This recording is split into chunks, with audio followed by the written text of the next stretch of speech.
Hey guys, Carlos here from Scarlet and Sable. I just wanted to show the Marine that I airbrushed in the following video. I've added the decals. I did not mean to not film that part. I just kind of forgot that I was going to add them. So you won't see that in the videos, but there's plenty of tutorials online. There's quite a bit of jumping around in the video. I was searching for a good angle to film the airbrushing. Ultimately, I think I got most of the important parts, the highlights, if you will. So I do think that there is some value to what I captured, and I hope you guys enjoy it. Thanks. Alright guys, stage one. I'm going to be using Badger Stynylrez. This is a water-based polyurethane primer. It's relatively hard wearing, which means that it's pretty strong. I like it more than Vallejo. We're going to cover the entire model and sub-assemblies in black.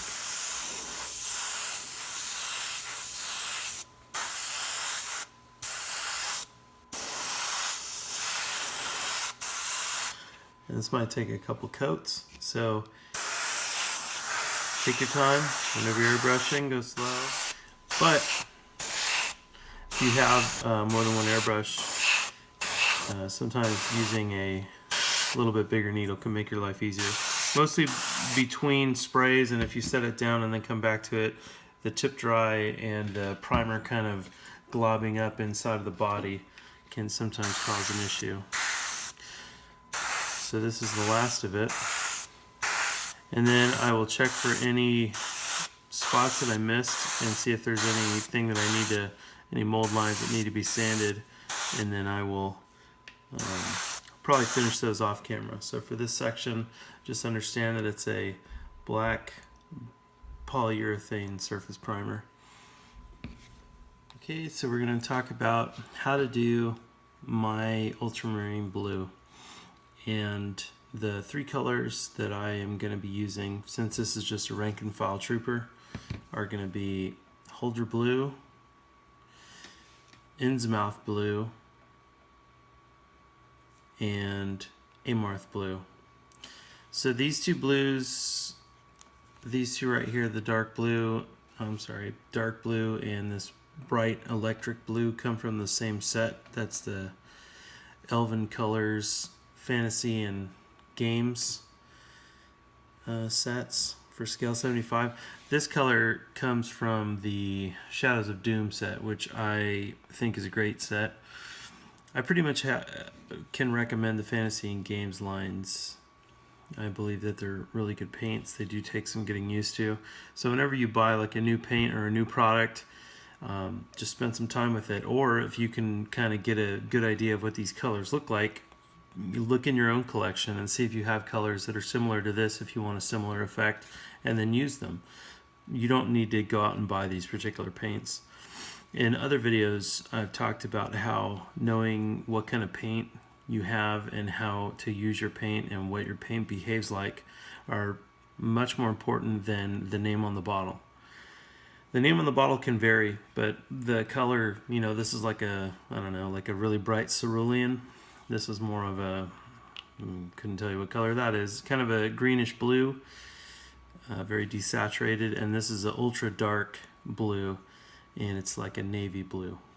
So again, no reason to go out and buy these colors, but if you want good paints, these scale 75s I can highly recommend. So now I'm gonna get my airbrush out again, I'm gonna thin some paint, and then we're gonna start spraying. Most people, as a general rule, say start 1 to 1. That's 1 drop thinner to 1 drop paint, and then go from there and see how your paint sprays. Ultimately, all water-based acrylics have tip dry, so it's kind of a fact of life. The best you can do is just try to mitigate it by getting good thinners and kind of understanding that that's just part of the process when it comes to spraying water-based acrylics.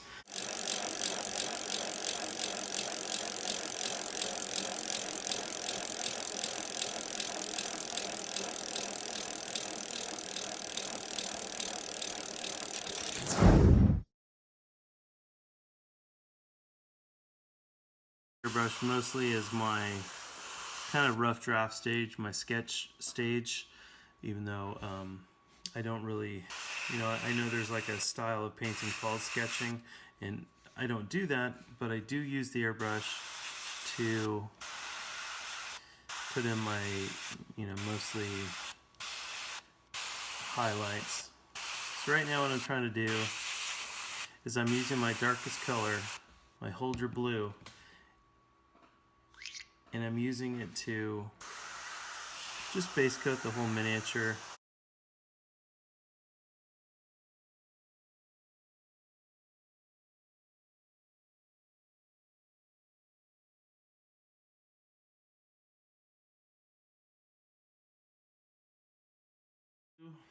Hopefully you can see where I'm applying the highlights. The highlights are going to go towards the top of the armor. I usually choose from the right upper, if you were facing the miniature, like the upper right direction.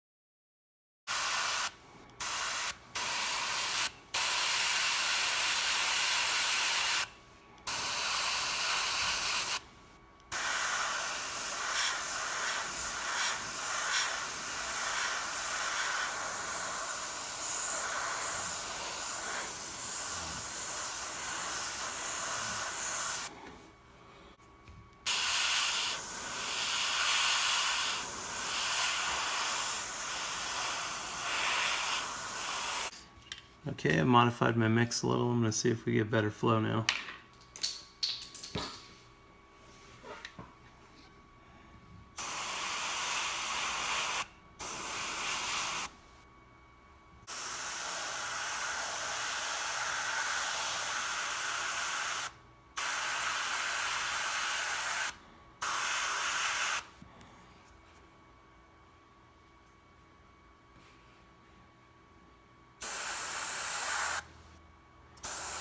So what I did is I added a little bit more paint, some water, and some flow improver.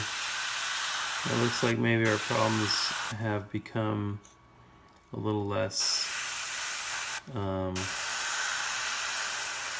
noticeable. I've increased air pressure, so we get those extreme highlights that we're looking for that'll allow us to weather this figure more convincingly. The brighter our highlights are, the darker, or at least the more weathering we can add without it getting lost.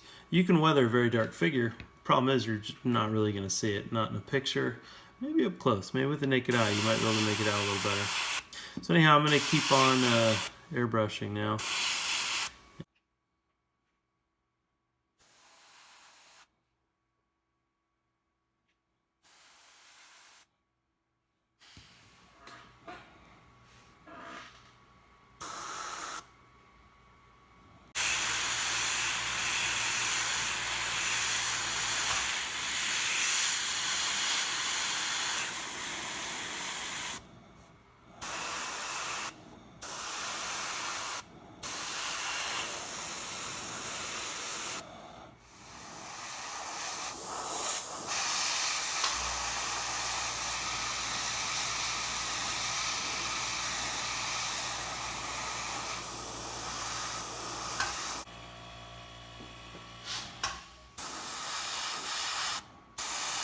Okay, so mostly have a solid base color at this point.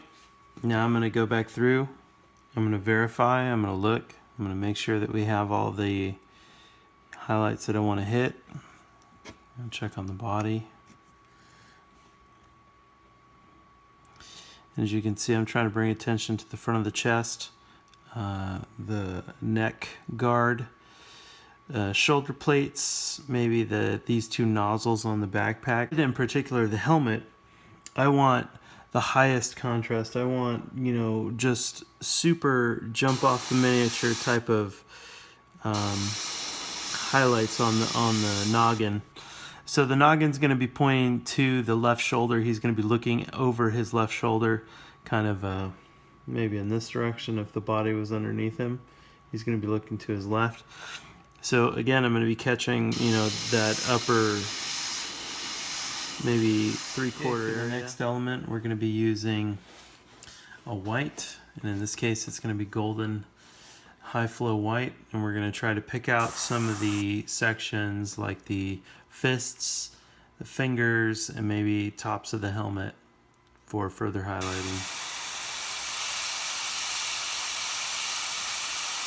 Is high flow, so you can see we're getting some white in there, and it's turning that bright white.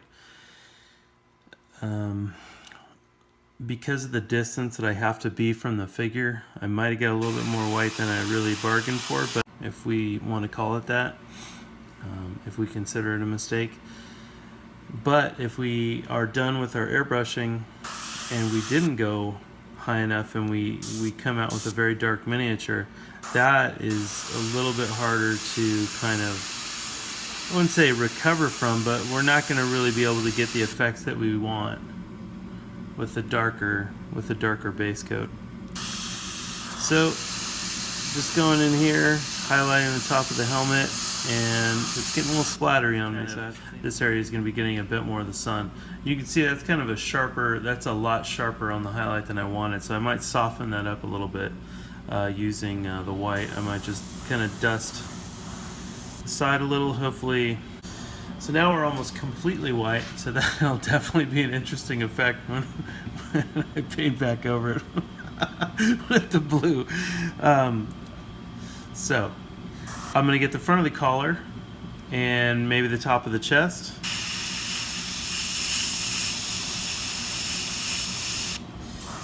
Splattering big time.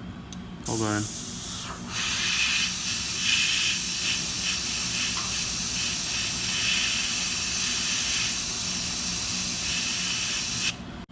And we're back.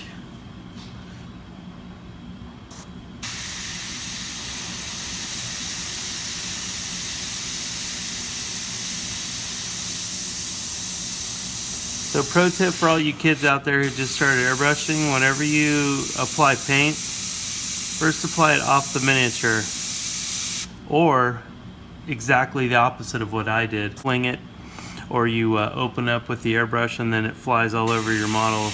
Well, you'll be sad.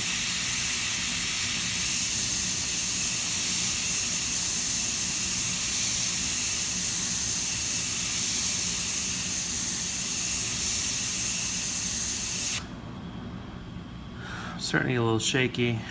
We'll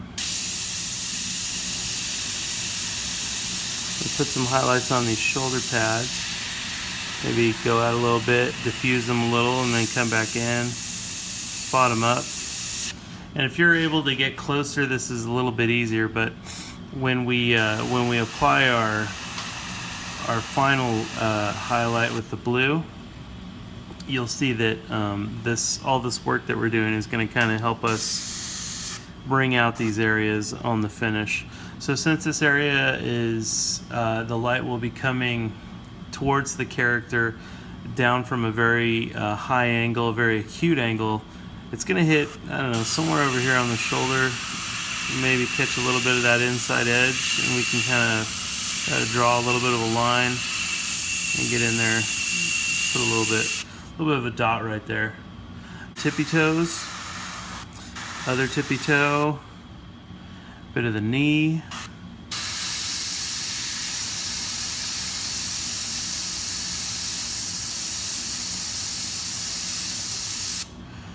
And some of this plate on the upper thigh.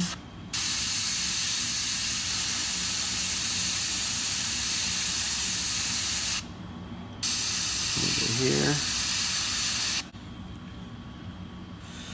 Okay.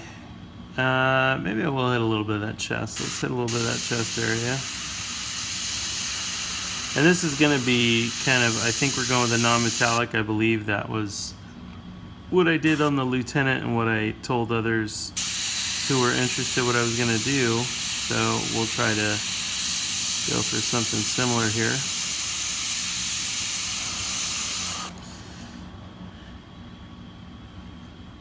and then maybe we'll get the top of this back plate, or I'm sorry, particle accelerator.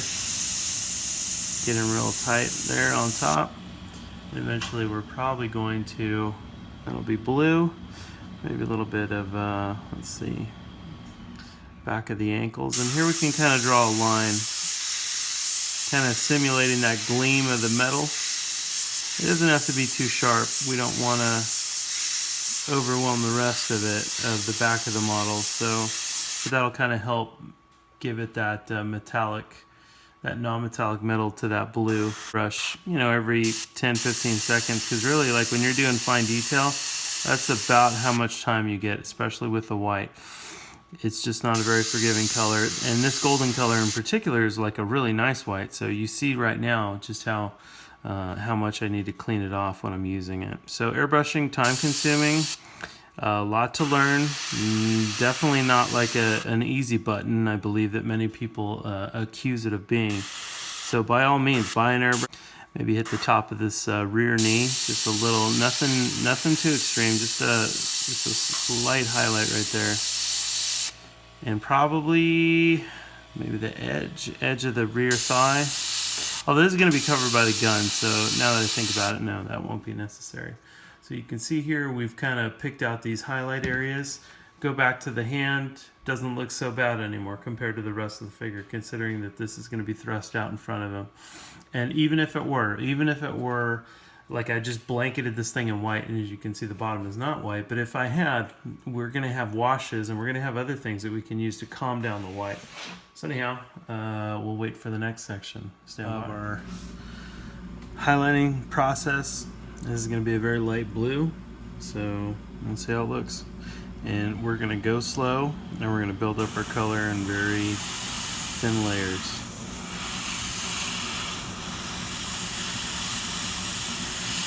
First layer almost invisible.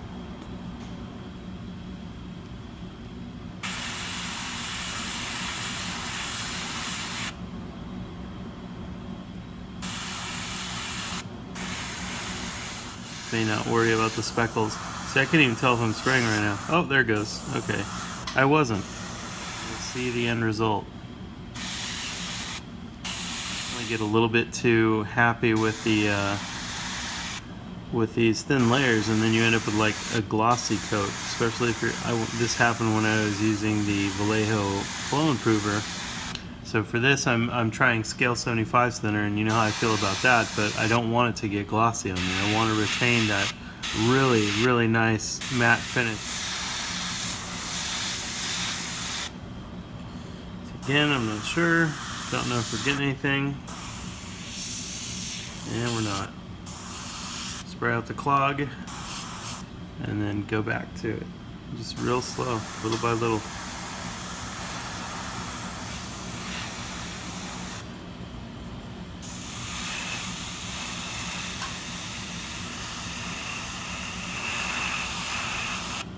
How much of the white you preserve is up to you.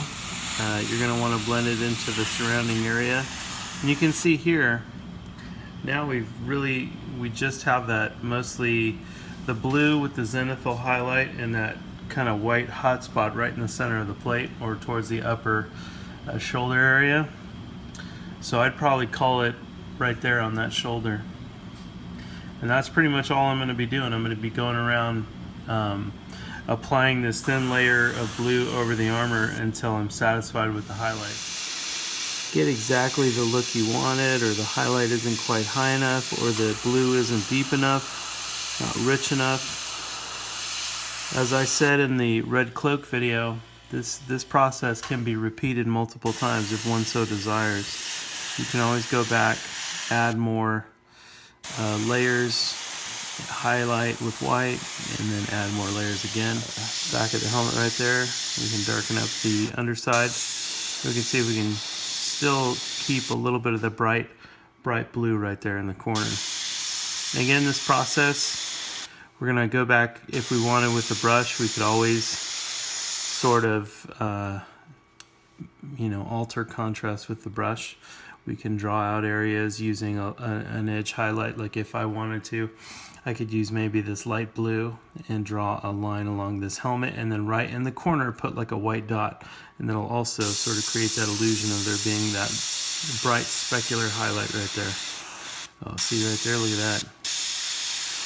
Got out of control. So this is really like, once you start getting down this close, at least for me, this is about time to say, you know, okay, I did what I could. So for me, that'll probably do it. Maybe just a couple of those unification layers I mentioned, and then that'll be that.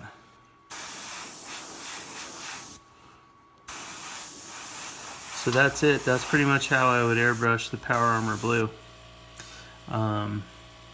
It's probably not going to be, I'm not going to do any more airbrush tutorials. Like I said, I don't think I'm a great airbrusher, and I think that it is super boring if I was watching to just kind of watch me and the paint dry. So anyhow, thank you for watching. That being said, thanks for watching, and I'm going to continue probably with the non-metallic metal or the eye, maybe the helmet in the next video. Thanks guys.